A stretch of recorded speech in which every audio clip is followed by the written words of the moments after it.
Hello students, आप लोग का एजुकेशन हब चैनल में हार्दिक स्वागत है।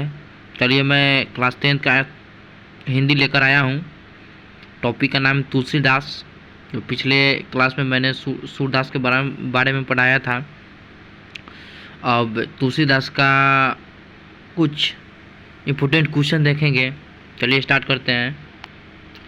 परशुराम के क्रोध करने पर लक्षण ने धनुष के कोट जाने के लिए कौन कौन से तर्क बताए। परशुराम के क्रोध करने पर लक्षण ने धनुष के टूट जाने पर निम्नलिखित तर्क बताए।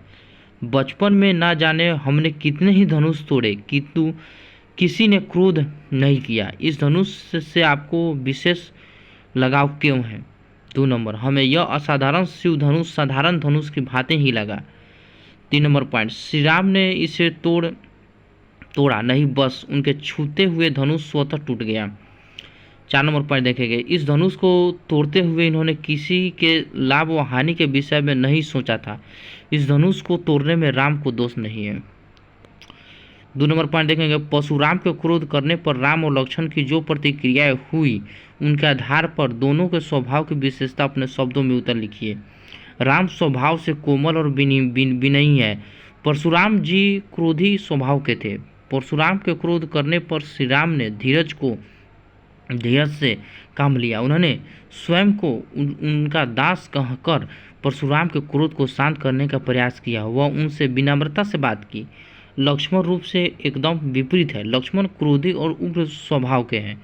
लक्ष्मण परशुराम जी के साथ व्यंग्यपूर्ण वाचनों की सहारा लेकर अपनी बातें उनके समक्ष प्रस्तुत करते हैं। वे इस बात की परवाह नहीं करते हैं कि उन्हें बातों से परशुराम और ज़्यादा क्रोधित हो जाएंगे। राम विनम्र, मृदुभाषी, धैर्यवान और बुद्धिमान है। वहीं दूसरी ओर लक्ष्मण निडर, वाचाल, साहसी और क्रोधी स्वभाव के हैं। नेक्स्ट क्वेश्चन देखेंगे। लक्ष्मण और परशुराम के संवाद को जो अंश आपको सबसे अच्छा लगा उसे अपने संबंध में संवाद शैली में लिखिए। लक्ष्मण, हे मुनि, बचपन में ना तो हमने कितनी ही धनुष तोड़ दिए, परंतु उनका क्रोध नहीं किया। इस धनुष से आपको विशेष लगाव क्यों है? परशुराम, अरे राजपुत्र, तू काल के वास में आकार ऐसा बोल रहा है। तू क्यों अपने माता पिता को सोचने पर विवश कर रहा है? यह शिव जी का धनुष है। चुप हो जा और मैं इसे फरसे को भाली भांति देख ले, पर इसे फरसे की भयानक गर्भ में पल रहे शिशुओं को भी नष्ट कर देती है। नेक्स्ट क्वेश्चन देखेंगे। परशुराम ने अपने विषय में सभा में क्या क्या कहा? निम्न पर अधिकांश के आधार पर लिखा है। बाल ब्रह्मचारी, अति कोही, विश्व विदातित, क्षत्रिय कुलद्रोही, भुजमल भूमि भूप बिनी कन्ही, विपुल बार महदेवहीन दिन्ही, साहस बहाभुज छेदनिहारा, परशु बोलकारु महीप कुमारा, मातु पिताही जनी सोचबस, कर्षि महिष किशोर, गर्भ के अभक दलस पुरुष मोर अति घोर। परशुराम ने अपने विषय में कहा कि वे बाल ब्रह्मचारी और क्रूर स्वभाव के समस्त विषयों में क्षत्रिय काल के द्रोह के रूप में विख्यात है। उन्हें बार बार पृथ्वी को क्षत्रिय से विरहित कर ब्राह्मणों को दान में दिया और अपने हाथ में धारणा इसे फरसे से सहस्त्र बाहु की भुजाओं को काट डाला। इसलिए हे नरेश पुत्र, मेरे इस फरसे की भांति देख ले। राजकुमार, तू क्यों अपने माता पिता को सोचने पर विवश कर रहा है, पर इसे फारस की भयानकता गर्भ में पल रहे शिशुओं को भी नष्ट कर देता है। लक्ष्मण ने वीर योद्धा को क्या क्या विशेषता बताया? लक्ष्मण ने वीर योद्धा की निम्नलिखित विशेषता बताई। सूरवीर, युद्ध में वीरता का प्रदर्शन करके ही अपने सूरवीरता का परिचय देते हुए व्यर्थ में अपनी व्याख्या नहीं करते हैं। वीरता का व्रत धारण करने वाले वीर पुरुष धैर्यवान और क्षोभ रहित होते हैं। वीर पुरुष स्वयं पर भी कभी अभिमान नहीं करते हैं। वीर पुरुष किसी के विरुद्ध गलती शब्दों का प्रयोग नहीं करते हैं। वीर पुरुष दीनहीन, ब्राह्मण व गायों दुर्लभ व्यक्तियों पर अपने वीरता का प्रदर्शन नहीं करते हैं। अन्याय के विरुद्ध हमेशा लीडर भाव से खड़े रहते हैं। किसी के ललकारने पर वीर पुरुष परिणाम की फिक्र न कर निडरता उनका सामना करना पड़ता है। साहस और शक्ति के साथ विनम्रता हो बेहतर।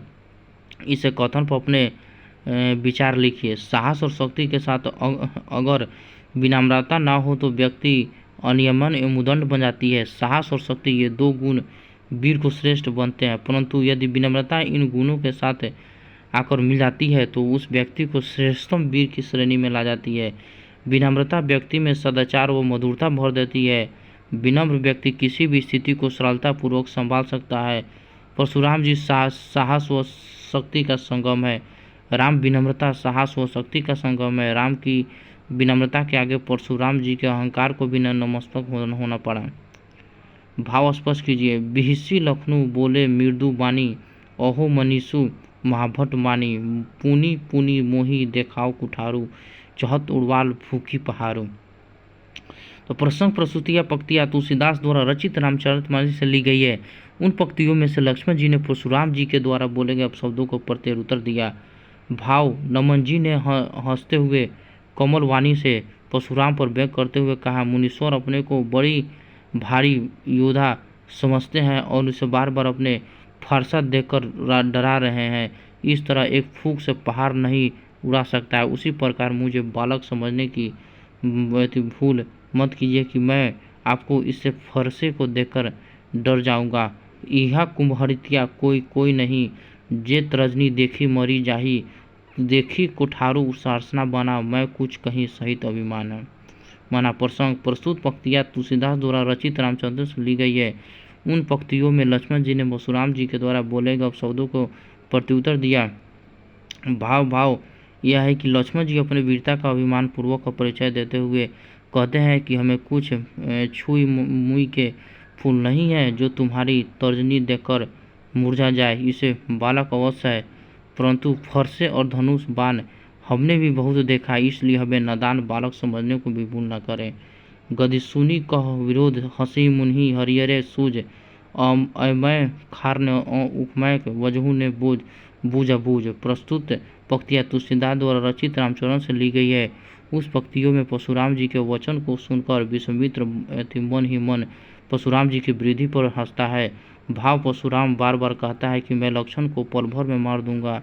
यह सुनकर विश्वामित्र मन ही मन कहता है कि गाधी पुत्र अर्थात परशुराम जी को चारों ओर हरा ही हरा दिखाई दे रहा है, जिन्हें यह गने की खाद समझ रहा है कि वो लोहे से बनी तलवार की भांति है। इस समय परशुराम की स्थिति सावन के आंधे की भांति हो गई, जिन्हें चारों ओर हरा ही हरा दिखाई दे रहा है, अर्थात उनका समझ अपनी क्रोध व अहंकार के वश में है।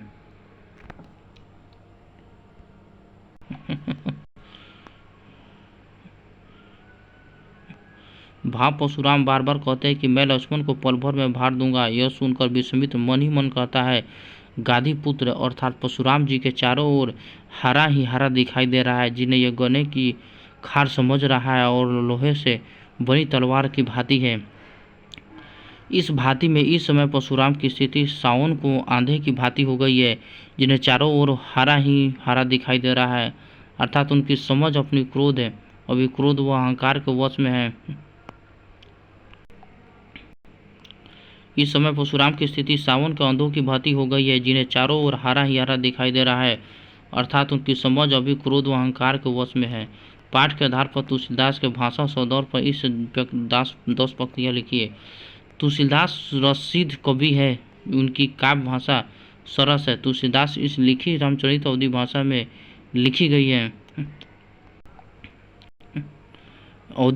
लिखी गई है यह काव्यास रामचरितमानस के बालखंड से ली गई है। तुलसीदास ने इसे दोहा चौपाई छिंदों को बहुत ही सुंदर प्रयोग किया गया है, जिसके कारण काव्य के सौंदर्य तथा आनंद में वृद्धि हुई है और भाषा में लयबद्धता बनी रहती है। भाषा को कोमल बनाने के लिए कठोर वर्णों की जगह कोमल ध्वनियों का प्रयोग किया गया है।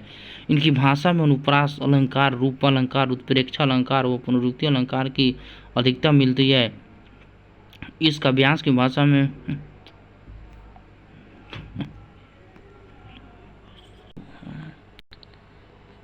अलंकार व पुनरुक्ति अलंकार की अधिकता मिलती है। इस काव्यांश की भाषा में व्यंग्यता को सुंदर संयोजन हुआ। इसे पूरे प्रसंग में व्यक्ति का अनूठा सौंदर्य है। उदाहरण के साथ स्पष्ट कीजिए। तुलसीदास द्वारा रचित परशुराम लक्ष्मण संवाद मूल रूप से व्यंग्य काव्य है। उदाहरण के लिए बहु धनहि तोरी लरिकाए, कभी नरसी ऋष किन्हीं गोसाई। लक्ष्मण जी परशुराम जी से धनुष के टूटने पर व्यंग करते हुए कहते हैं कि हमने अपने बालपन में ऐसा अनेक धनुष तोड़ा है जब हम पर किसी ने क्रोध न किया हो। मातु पिधी जनि सोचबस करसी महिष्का किशोर गर्भंतः के अर्भक दलन पुरुषो मोर अति घोर। परशुराम जी क्रोधित होकर लक्ष्मण से कहते हैं, अरे राजा के बालक, तुम अपने माता पिता को सोचने के लिए व्यस्त न कर। मेरा फरसा बड़ा भयानक है, यह गर्भ के बच्चों को भी नाश कर देता है। गदि सुनी कह हृदय हंसी मुनि हरिये सूझ, अयमय खार न उखमय अजहू न बूझे अभूझ। यह विश्वामित्र जी से परशुराम की बुद्धि पर मन ही मन में एक करता है और कहते परशुराम जी जिन राम लक्ष्मण को साधारण बालक समझ रहे हैं,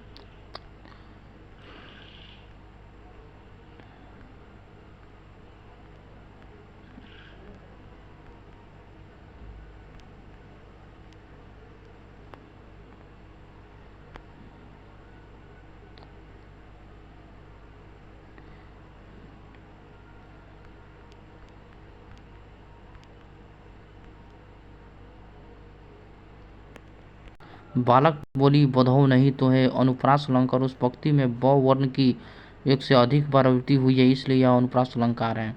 कोटि कुलिस सम बचनु तुम्हारा। अनुप्रास अलंकार उस पंक्ति के में क वर्ण का एक से अधिक बार आवृत्ति हुई, इसलिए यह अनुप्रास अलंकार है। उपमा अलंकार कोटि कुलिस सम वचनों में उपमा अलंकार है, क्योंकि परशुराम जी के एक वचन को वज्र के समान बताया गया। तुम्ह तो कालू हाकू जन लावा, बार बार मोही लागी बोलावा। उत्प्रेक्ष अलंकार काल हक जनु लावा में उत्प्रेक्षा अलंकार है। यह जाना उत्प्रेक्षा का वाचक शब्द है। पुनरुक्ति प्रकाश अलंकार बार बार में प्रकाश अलंकार कर लखन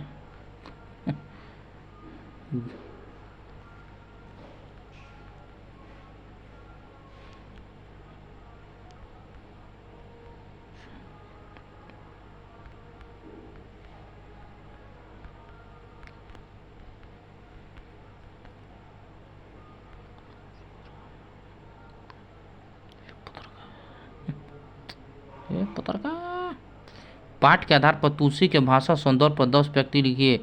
तुलसीदास रसीद कवि है, उनकी काव्य भाषा सरस है। तुलसीदास द्वारा लिखित रामचरितमानस भाषा में लिखी गई है। यह काव्यांश रामचरित के बालकों से ली गई है। तुलसीदास ने इसमें दोहा चौपाई छंदों का बहुत ही सुंदर प्रयोग किया है। इस कारण काव्य के सौंदर्य तथा आनंदों में वृद्धि हुई है और भाषा में लयबद्ध बनी रहती है। भाषा को कोमल बनाने के लिए कठोर वर्णों की जगह कोमल ध्वनियों को प्रयोग किया। उनकी भविष्य में अनुप्रास अलंकार, रूपक अलंकार, उत्प्रेक्ष अलंकार व पुनरुक्ति अलंकार की अधिकता मिलती है। इस काव्यांश की भाषा में व्यंग्यता और का सुंदर संयोजन हुआ। इस पूरे प्रसंग में व्यंग का अनूठा सौंदर्य है। उदाहरण के साथ स्पष्ट कीजिए।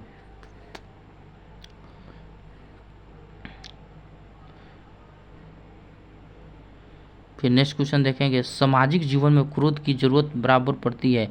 यदि क्रोध ना हो तो मनुष्य दूसरे के पहुँचे वाले सब बहुत से कोष्ठों पर चिर निवृत्ति पर उपाय न कर सके। आचार्य रामचंद्र शुक्ल जी का यह कथन इस बातों की पुष्टि करती है कि क्रोध हमेशा नकारात्मक भाव नहीं है, बल्कि कभी कभी सकारात्मक भी होता है। इसके पक्ष या विपक्ष में अपना मत प्रकट कीजिए। पक्ष में विचार, क्रोधी बुरी बातों को दूर करने में सहायता करती है। जैसे अगर विद्यार्थी पढ़ाई में ध्यान न दे, शिक्षक उस पर क्रोध ना करे और विद्यार्थियों का भविष्य कैसा उज्जवल होगा। यदि कोई लोगों पर न्याय कर रहा है और लोग बिना क्रोध किए देखते हुए है तो न्याय की रक्षा कैसे करे। विपक्ष पर विचार करे। क्रोध एक चक्र है जो चलता ही नहीं रहता है। आप किसी पर क्रोध करेंगे तो वह भी क्रोधित होगा। इस उनका क्रोध देकर आप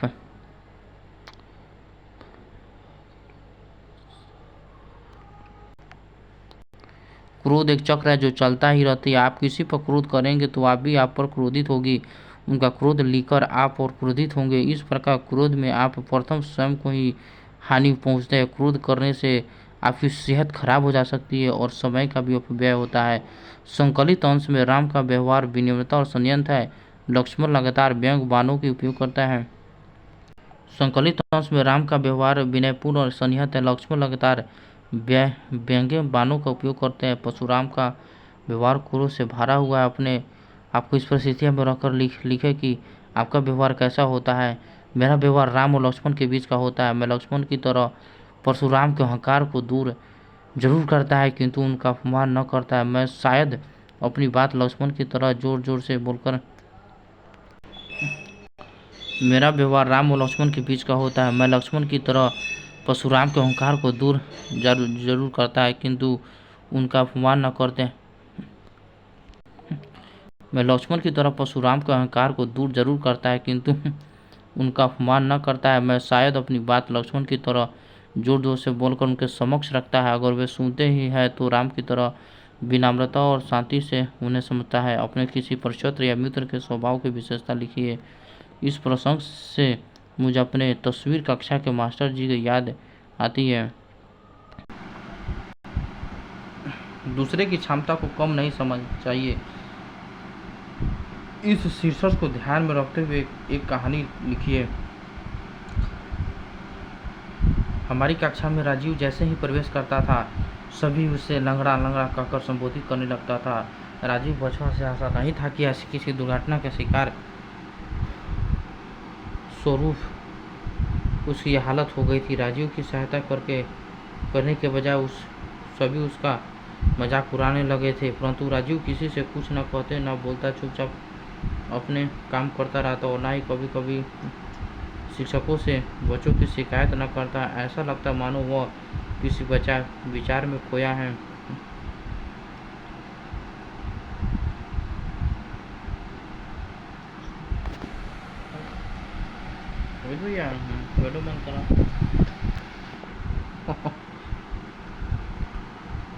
मजाक उड़ाने लगता था, परंतु राजीव किसी न कुछ कहता न बोलता, चुपचाप अपना काम करते रहता और